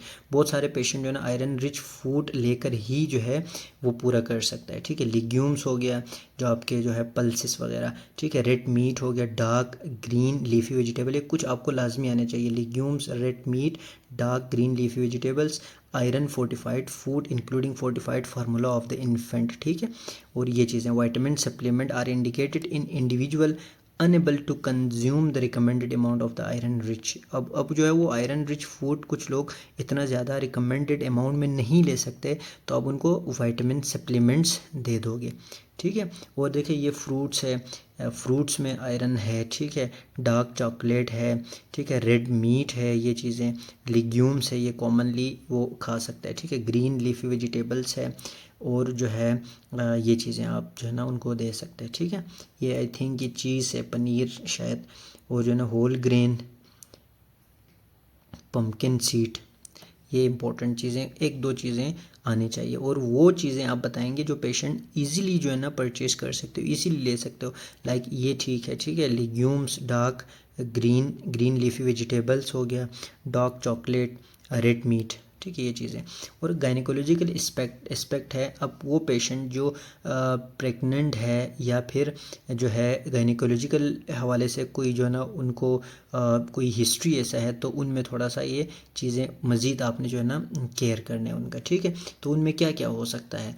अगर बेबी के लिए, अगर जो मदर है वो आयरन डिफिशिएंसी का शिकार है, तो बेबी क्या हो सकता है? प्री टर्म बेबी हो सकता है, यानी कि 37 टू 42 होता है ना नॉर्मल, तो इससे पहले जो है ना इसकी जो है ना डिलीवरी हो सकता है। ठीक है। और जो है ना लो बर्थ वेट मतलब 3.5 टू 4.5 kg होना चाहिए बर्थ पे, वो जो है ना लो बर्थ वेट के साथ जो है ना डिलीवर होगे। और इंट्रायूटेरिन ग्रोथ रिस्ट्रिक्शन हो सकता है। ठीक है। इम्पेयर्ड फेटल ग्रोथ नहीं होंगे बच्चे का, इनएडिक्वेट ऑक्सीजन और न्यूट्रिएंट्स। ठीक है। Neuro developmental issue, higher risk to cognitive and developmental delay. और iron deficiency anaemia in infancy, बच्चे जब पैदा होगा तब वहीं से ही आयरन डिफिशिएंसी एनीमिया का शिकार होगा। ठीक है। तो ये चीज़ें इंपॉर्टेंट है, तो प्रेगनेंसी में ये चीज़, इन चीज़ों का ख्याल रखना बहुत ज़रूरी है। क्यों? क्योंकि देखो प्री टर्म हो सकता है, लो बर्थ वेट हो सकता है, और ये देखिए कितना जो है ना सख्त जो है ना डेंजरस जो है ना कंडीशंस भी आ रहे हैं। ठीक है। और इंट्रायूटेराइन ग्रोथ रिस्ट्रिक्शन हो रहा है, तो ये चीज़ें जो है याद रखना है। ठीक है। तो ये सारे जो है ना आयरन डिफिशिएंसी एनीमिया से रिलेटेड था, इंपॉर्टेंट चीज़ें मैंने कोशिश की कि इंपॉर्टेंट चीज़ें सारा कुछ जो है ना कवर हो जाए। अब आखिर में ये जो केस प्रेजेंटेशन है, ठीक है, ये आपने देखना है, इन क्वेश्चंस के जो है ना आपने आंसर ढूंढने हैं।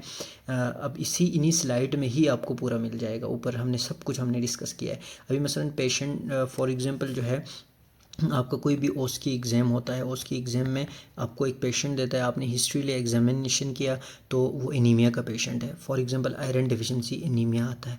अब एग्जामिनेशन आपसे पूछेंगे व्हाट इज़ योर डायग्नोसिस, आपका डायग्नोसिस क्या है, फॉर एग्जांपल फिर आप कहोगे आयरन डिफिशिएंसी एनीमिया है। ठीक है। अब फर्दर वो मज़ीद क्या पूछेंगे, what is the commonest type of the anaemia. ठीक है। एनीमिया का कॉमनेस्ट टाइप क्या है, मसलन जो है आयरन डिफिशिएंसी एनीमिया हो गया। ठीक है। यही आंसर है।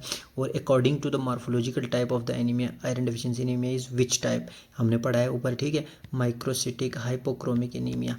और जो है ना what simple investigation is done to diagnose the iron deficiency anaemia, कौन सा सिंपल जो है इन्वेस्टिगेशन है जो आप करेंगे, ऊपर हमने देखा है already.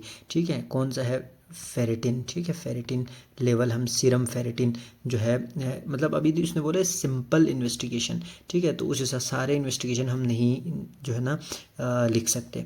What history would you take in iron deficiency anaemia, iron deficiency anaemia में आप जो है ना क्या हिस्ट्री ले सकते हैं, क्या क्या चीज़ें पूछेंगे। ठीक है, आप क्या क्या पूछेंगे, ब्लीडिंग फ्रॉम एनी साइड में, कहीं से आपको जो ना ब्लीडिंग तो नहीं हो रहा है। ठीक है, फीमेल में होगा तो कोई हेवी मेंस्ट्रुअल ब्लीडिंग तो नहीं है, कोई ड्रग यूज़ तो नहीं कर रहे, पीपीआई एनसेड। ठीक है, कोई माल एब्जॉर्प्शन की हिस्ट्री तो नहीं है। ठीक है, जो ना less intake of the food तो नहीं है, कोई क्रोनिक काफ़ी टाइम से बीमार तो नहीं रहा है। तो ये चीज़ें जो है आपने पूछना है। ठीक है, किसमें, हिस्ट्री में। अब टेल वन पेकुलियर सिम्टम, जो हमने देखा अभी क्या, पीका। ठीक है, इसमें नॉन न्यूट्रिशन फूड जो है ना वो खाते, लाइक मट्टी, मट्टी हो गया, ये चीज़ें खाते। ठीक है, what are the causes of the iron deficiency anaemia, iron deficiency anaemia के काजेस क्या हो सकता है। ठीक है, ब्लीडिंग हो सकता है, हुक वॉर्म इन्फेक्शन, इन्फेस्ट्रेशन हो सकता है, पैरासाइटिक इन्फेक्शन हो सकता है, लेस इनटेक हो सकता है, माल एब्जॉर्प्शन हो सकता है, डिमांड इंक्रीज हो सकता है। ठीक है, what are the investigation done in iron deficiency anaemia, इसमें आप जो है ना कौन कौन से जो है ना इन्वेस्टिगेशंस कर सकते हो आयरन डेफिशिएंसी एनीमिया में। ठीक है, देन जो है कौन कौन से, what are the cause of microcytic hypochromic anaemia, microcytic hypochromic anaemia जो है आपको बताया था, टिक से आप याद कर सकते हैं। ठीक है, TIC, thalassaemia, iron deficiency anaemia, chronic disease, और जो है ना सिड्रोब्लास्टिक और लेड पॉइजनिंग। ठीक है, अब ये इन्वेस्टिगेशन में आप क्या क्या कर सकते हो, CBC कर सकते हो, CBC कर सकते हैं हम।